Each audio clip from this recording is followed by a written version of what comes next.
नमस्कार मित्रांनो, शुभ दुपारचा 1 वाजला आहे मित्रांनो. आता निघते आपला रेग्युलर शिरवायला. गाडी भरली मित्रांनो. सकाळी पहाटे 5लाच गाडी नागेशनी ढाब्याला आणून लावली. यावेळेस म्हैसूरची ट्रिप आहे आपली. तर 3-4 वाजतील, साधारण 4 तरी वाजतील आपल्याला पोचता. कारण की पहिले कुंदन शेटकट जायचं आणि तिथून मग पुढं आपला प्रवास चालू होईल. तर बघूयात आता काय गाडीच घेऊन जायचं डायरेक्ट शिरवळला का काय म्हणतात शेट ते. कारण की आता पहिले मी त्यांच्याकडे चाललो, रात्री त्यांच्या गाडी घेऊन मी डायरेक्ट घरीच आलो. शेटकट गेलो नाही. शेट रात्रीपर्यंत मार्केटलाच होते. त्याच्यानंतर ते पण रात्री 8-9 वाजता वगैरे घरी गेले असतील असा अंदाज आहे माझा. तर जाऊयात, निघूयात शेटकट जाऊयात पहिले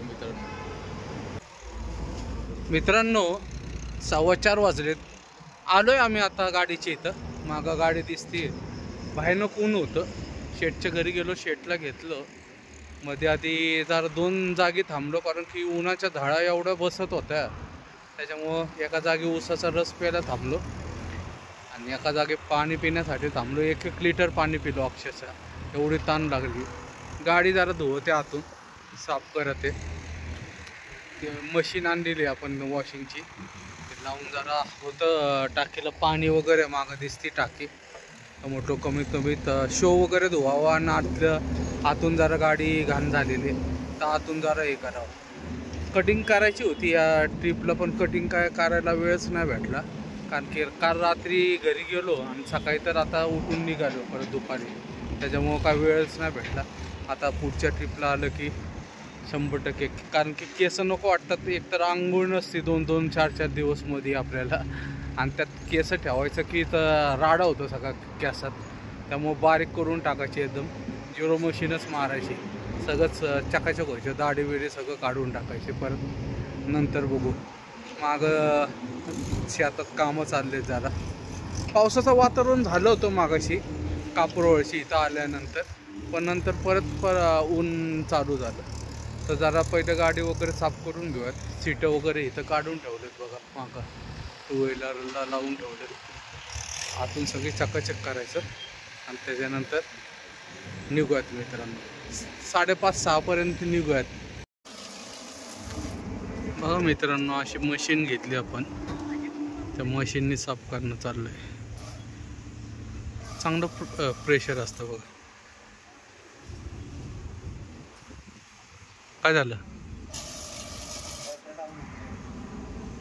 त्याची नेमकी बॅटरी डाऊन झाली. चार्जिंग नव्हती केली त्याची, त्याच्यामुळं बॅटरी डाऊन झाल्यात. आत्ता लावली चार्जिंगसाठी. लगेच बंद पडते. थोडंसं चालले की चार्ज काढायला लागतील पहिलं बॅटरी. मित्रांनो 8:15 वाजलेत. आलोय आम्ही आता कराडच्या इथे. ट्रॅफिक जाम आहे बघा. काय झालं नक्की काय माहीत नाही, पण त्या ब्रिजचं काम चालू आहे त्याच्यामुळं पण होऊ शकतं. आणि त्याच हायवेला गाड्याचं ट्रॅफिक खूपच आहे. छोट्या गाड्या वगैरे, काय छोट्या गाड्या पण उन्हामुळं काय संध्याकाळच्याच निघतात काय माहिती. वारा आता एवढं मस्त काय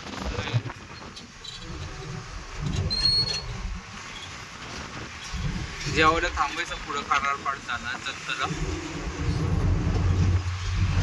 शेट म्हणतात दत्तला जेवू. तोपर्यंत 9 वाजतीलच. काय झालं तरी 9-9:30. काय झालंय का माहिती. शेट बसलेत मॅच बघत बघा.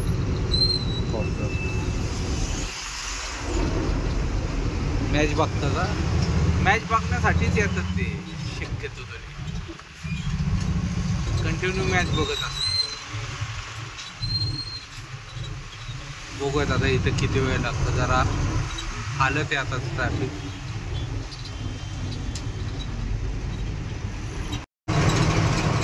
मित्रांनो रात्रीचे 1:45 वाजलेत.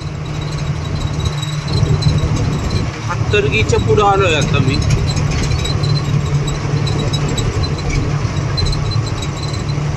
वातावरण एकदम मस्त झालं. गरमी वगैरे काय नाही. गार वाटतं उलट आता.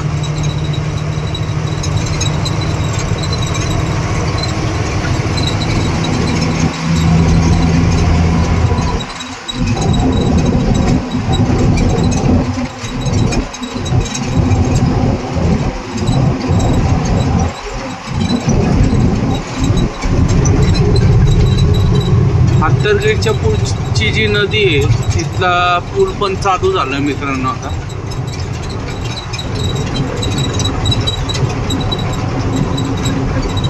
समोर येईल आता तो पूल.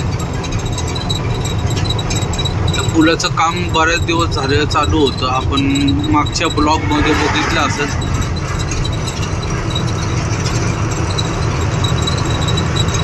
दत्तनला जेवण केलं आम्ही. फक्त दत्तला जेवायला थांबलो. त्याच्यानंतर परत आधी मध्ये कुठं नाही थांबलो. कोल्हापूरमध्ये पाणी घ्यायचं होतं. पाणी ते बंद होतं दुकान. त्याच्यामुळं पाणी पण घेता आलं नाही. आता पूल चालू होईल नदीवरचा बघा.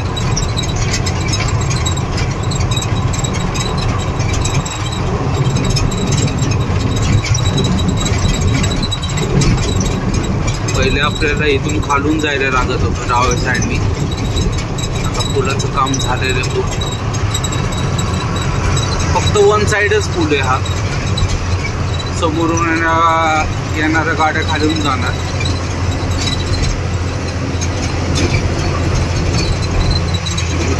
टकाटक बांधकाम झाले पण एकदम.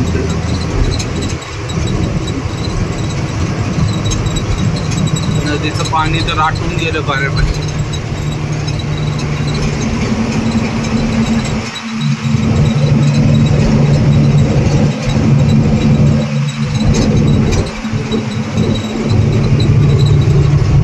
काय दिसतच नाही त्या साईड.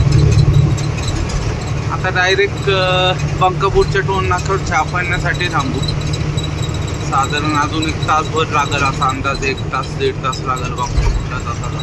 बंकापूर नाही सॉरी बागेवाडीच्या टोल नाक्यावर थांबू. बघू आज रात्रभरात किती रनिंग कापता येईल तेवढं कापायलाच लागेल. 11-12 वाजेपर्यंत जेवढं रनिंग कटल तेवढं जात राहायचं. पुन्हा शेट उठतील सकाळी 8 वाजेपर्यंत. मग ते घेतील.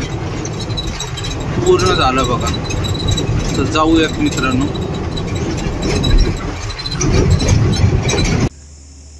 नमस्कार मित्रांनो. दुपारचा 2 वाजलेत. राणेबेन्नूरच्या इथं आलो आहे. म्हणजे सकाळीच आलो 7 वाजता मित्रांनो. 7-7:30च्या दरम्यान आलो. झोप येत होती. मग इथंच झोपलो. तेव्हापासून इथंच आहे. 2 वाजले. आता उठलो. आता फ्रेश वगैरे झालं. तोंड हातपाय वगैरे धुतले. आता जेवण वगैरे करतो. मागच्या साईडला गाडी आहे आपली. तिथं झाडाखाली लावली आहे सावलीत. ऊन तर नाही आहे. मधूनच ऊन पडते. आणि गरमी पण म्हणजे आपल्या पुण्यात जेवढी गरमी आहे तेवढी गरमी पण नाही. त्याच्यामुळे एवढं काय वाटत नाही. आता बघू कुंदन शेट्टा एकदा बोलून विचारून बघून निघायचं का काय करायचं. ते म्हणतील तुला निघायचं तर निघ, नाही तर झोप म्हणतील. काय टेन्शन नाही. बघा तिथं एकदम मागच्या साईडला गाडी दिसते आपली. त्या गाडीच्या मागं तिथं गाडी लावलेली. त्यांनी नाश्ता वगैरे केला का शेटनी. त्यांनी पुरी भाजी वगैरे खाल्ली होती. आता मी जेवण करतो. आता डायरेक्ट जेवणच करतो. कारण की नाश्ता वगैरे करण्यात काय अर्थ नाही. तिथंच बघा दिसती गाडी आपली लावली. ते बसलेत मस्तपैकी काहीतरी वेब सिरीज वगैरे बघत आहे बहुतेक. तर जाऊयात आपण जेवण वगैरे करूयात आणि मग ठरवूयात काय करायचं. तसं एवढं ऊन तर नाही हे. आणि वातावरण पण असं एवढं गरमीचं नाही. त्यामुळं जाऊ पण शकतो. पण टायरचं टेन्शन येतं परत. बघूयात. जरी 6 वाजता निघालो तरी आपण रात्री 3-4 वाजेपर्यंत पाटे पोचू. काही अडचण नाही. तर बघू ठरवूयात काय होतं, काय करायचं आणि काय. पहिले जेवून घेऊयात मित्रांनो.